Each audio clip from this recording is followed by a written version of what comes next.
yang tentunya ini merupakan salah satu inovasi ya Bapak. Iya. Jadi jaksa zaman sekarang ini dituntut untuk berinovasi. Jadi ada banyak hal pelayanan yang justru semakin memudahkan masyarakat. Oke Bapak, mungkin selanjutnya banyak sekali saat ini terjadi beragam kasus, terutama juga yang menyangkut jaksa. Contohnya seperti jaksa Pinangki dalam kasus Joko Chandra. Kira-kira bagaimana pandangan Bapak ketika masyarakat merasa bahwa ada keraguan di yang namanya profesi kejaksaan ini? Di setiap zaman itu pasti ada orangnya, di setiap zaman itu yang namanya oknum pasti ada. Kalau menyangkut jaksa Pinangki, mungkin itu pelajaran juga bagi kita, karena kalau saya lihat sistem yang dibangun sudah baik, sudah bagus. Jadi bagaimana dia taat SOP, bagaimana misalnya seorang anak buah bertanggung jawab ya dengan pekerjaannya, dan kalau terjadi hal-hal seperti ini 3 tingkat di atasnya kena. Misalnya kalau ada di sini contoh di Kejari Jember ini ada yang bermasalah, melanggar kode etik dan sebagainya. Kalau dia kasupsi, dia kena, kasih kena, saya kena. Kalau dia kasih, Kajari juga kena. Yang di atas di Kejati misalnya dalam bidang pidana umum ya aspidumnya juga kena. Sebetulnya sudah cukup ketat, tapi memang semua harus dievaluasi terus menerus. Ya namanya oknum dan kasuistis sekali. Ini juga tidak menghilangkan semangat kita untuk berbuat yang lebih baik lagi. Masih banyak jasa yang baik. Jasa di Indonesia kalau saya tidak salah lebih 10.000. Begitu loh. Banyak jasa-jasa baik, banyak jasa-jasa yang berkualitas yang diharapkan bisa menegakkan panji-panji kejaksaan. Jadi benar sekali teman-teman, ketika ada beberapa kita sebut oknum ya Bapak, Ya. yang justru mencederai dari lembaga kejaksaan ini, kita jangan sampai melupakan jaksa-jaksa yang sangat baik, jaksa-jaksa yang telah berintegritas, yang telah banyak membantu masyarakat dalam mencegah dan juga mengusut beragam kasus yang banyak sekali menyusahkan dan menyulitkan masyarakat. Dan kira-kira Bapak, selama ini, saat ini Bapak sebagai Kepala Kejaksaan Negeri Jember, kira-kira adakah suka duka menjadi seorang jaksa? Dan mungkin juga bisa berbagi cerita ke teman-teman, kira-kira adakah keunikan atau mungkin cerita-cerita saat Bapak mengusut sebuah kasus selama ini? Iya, saya mulai masuk kejaksaan tahun 1995, ikut pendidikan pembentukan jaksa tahun 1998. Jadi udah lebih 20 tahun. Berapa tuh? 23 lah. Saya ada di kejaksaan. Saya menikmatinya. Saya menikmati sebagai seorang jaksa secara bertahap, secara ini. Saya pernah di di bidang kehumasan juga pernah, sebagai kasih intel pernah, sebagai kasupsi di Pidum dan lain sebagainya. Jadi ada tahap kepala cabang juga pernah pada saat 2002 itu masih muda, saya sekitar 35-36, itu bangga sekali bisa menduduki jabatan kepala cabang. Karena pemegang tongkat komando di kejaksaan itu mulai dari terendah itu kepala cabang, dia bisa tanda tangan orang masuk T4 itu, T7, dia bisa menentukan nasib orang. Di situ dibutuhkan kejelian, kemampuan dan integritas. Ini menyangkut dengan hak azazi orang. Orang dirampas haknya kalau orang sudah dimasukkan ke penjara. Tapi ada alasan kenapa dia masuk penjara. Kepala Kejaksaan Negeri saya juga menikmatinya. Kajari pertama saya di Sulawesi Selatan di Sinjai 2012-2013. Jadi banyak perjalanan. Saya juga pernah jadi kasubdit di Gitu Sundan. Nah, yang uniknya itu kita memang ada suka dukanya. Waktu itu dukanya waktu saya misalnya menangani perkara seseorang yang sangat berkuasa, saya diteror, saya diintrik, diintimidasi, tapi kita memang dibekali dengan ilmu-ilmu, misalnya ilmu intelijen. Saya juga pernah pendidikan wira intel, susar intel. Nah, bagaimana kita menyikapinya secara bijak dan tenang. Istilahnya kalau saya, seberat apapun kasus atau doktrin atau intimidasi, don't be panic, jangan panik, tenang aja, mati di tangan Allah. Kenapa masih takut mati? Jalani aja, so kita niatnya baik, nawa itu kita baik. Pada saat saya masuk di Pitsus, yaitu ada kenikmatan sendiri pada saat kita bisa mengungkap dari mungkin cuma hanya laporan masyarakat selembar, kita kaji, kita olah, kita panggil saksi, minta bantuan PPATK, minta bantuan BPK, BPKP, ungkap, oh ada sampai ratusan miliar malah.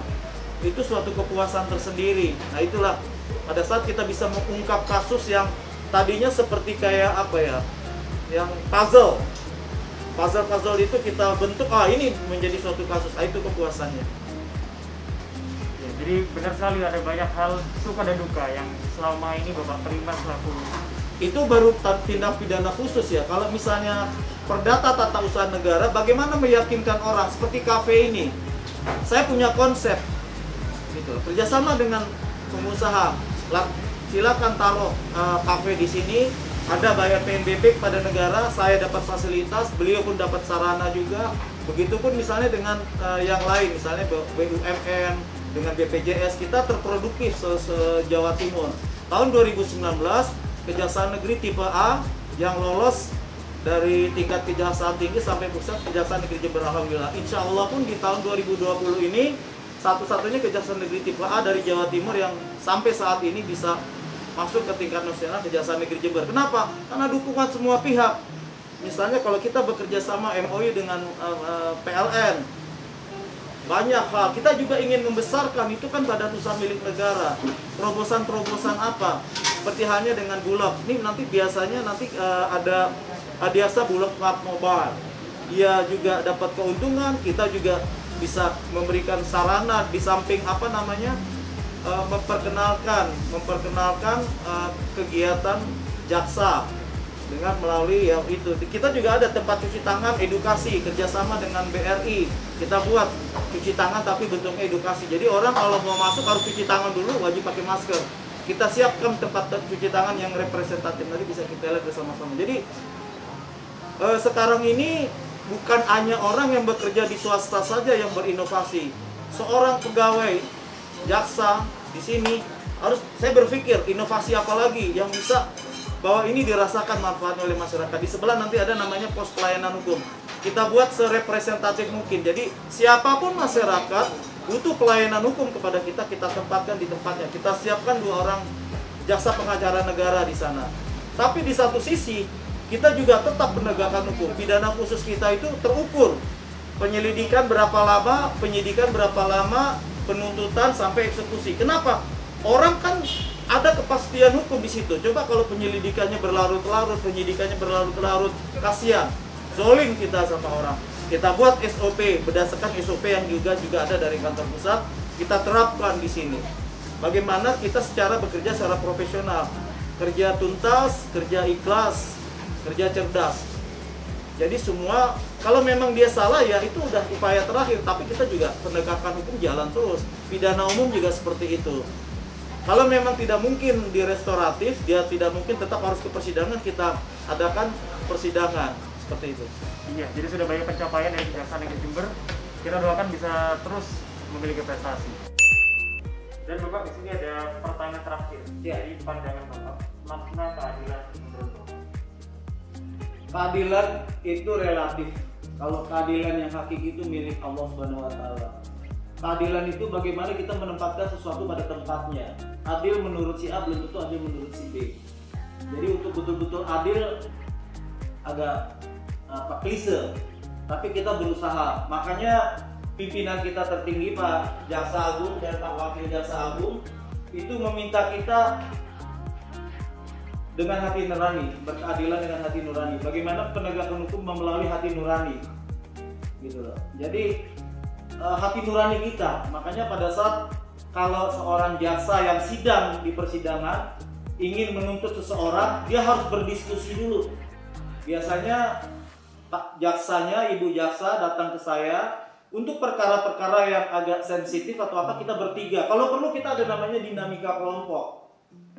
Kalau perlu yang namanya kita pelajari betul, kita diskusikan bersama-sama. Pantaskah hukuman sekian untuk dia? Nah itu, adilkah untuk dia? Karena penegakan hukum itu tidak boleh unsurnya sakit hati dan balas dendam. Murni bahwa itulah yang harus dilakukan. Harus dengan berkeadilan. Bagaimana hukum membawa manfaat? Bagaimana hukum itu menciptakan suasana adil bagi masyarakat yang dilukai. Kan kita sebetulnya jaksa ini adalah representasi negara. Ada warga negara yang terlukai, hak-haknya misalnya diambil barangnya, jaksalah yang membawa seseorang yang bersalah itu ke persidangan. Adil menurut terdakwa, terpidana juga puas dia, oh iya pantas dia sekian dihukum. Apalagi kalau kasus pembunuhan itu sangat sensitif. Kita lihat dulu motifnya apa. Tidak mungkin kita pakai nyawa di bawah nyawa misalnya. Kita lihat semuanya, kita lihat saksi-saksinya, persidangannya, fakta yang terungkap di persidangan. Itulah menurut saya keadilan yang hakiki. Jadi adil itu relatif dan tergantung bagaimana hati nurani kita. Iya. Dan mungkin untuk yang terakhir kali ini, Bapak, harapan Bapak untuk mahasiswa Indonesia khususnya bagi mahasiswa hukum. Ya, seperti yang saya sebut tadi di depan, awal saya kuliah, saya belum bisa memahami secara penuh filosofi hukum untuk apa, hukum itu diciptakan apa. Tadinya saya berpikir ya hukum ya sesuai aturan hukum, hanya berarti kepada aturan undang-undangnya. Tidak.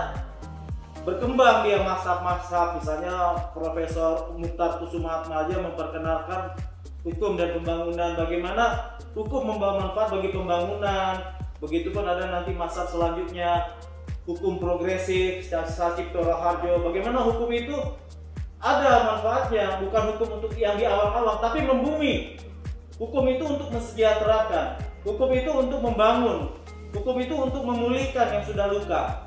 Itu menurut saya. Jadi saya berharap mahasiswa-mahasiswa itu, kenapa saya berharap untuk pengenalan profesi, terutama profesi jaksa sejak dini ke mahasiswa itu udah punya gambaran minimal ya komprehensif tidak mungkin juga, tapi punya gambaran yang besar. Seperti apa teman-teman yang ada di kantor kejaksaan juga, oh seperti ini kerja jaksa, oh saya berminat, saya serius. Yakin kalau kita sudah di mana ada kemauan, di situ pasti ada jalan. Kalau kita ingin berbuat baik, kalau kita ingin mengabdi, ada aja jalan nanti. Tapi nawaitu kita betul-betul ikhlas lillahi ta'ala. Terima kasih atas waktunya Bapak. Semoga wawancara kita, kunjungan kita hari ini di Jaksa Negeri Jember dapat mencerahkan pikiran teman-teman supaya bisa setidaknya memilih gambaran kira-kira ke depannya mau jadi apa sih, agar kita agak lebih siap dan juga lebih matang dalam menatap masa depan. Terima kasih atas waktunya Bapak. Jangan lupa untuk teman-teman untuk like, komen, dan subscribe akun channel Kawan Hukum dan juga Kejari juga.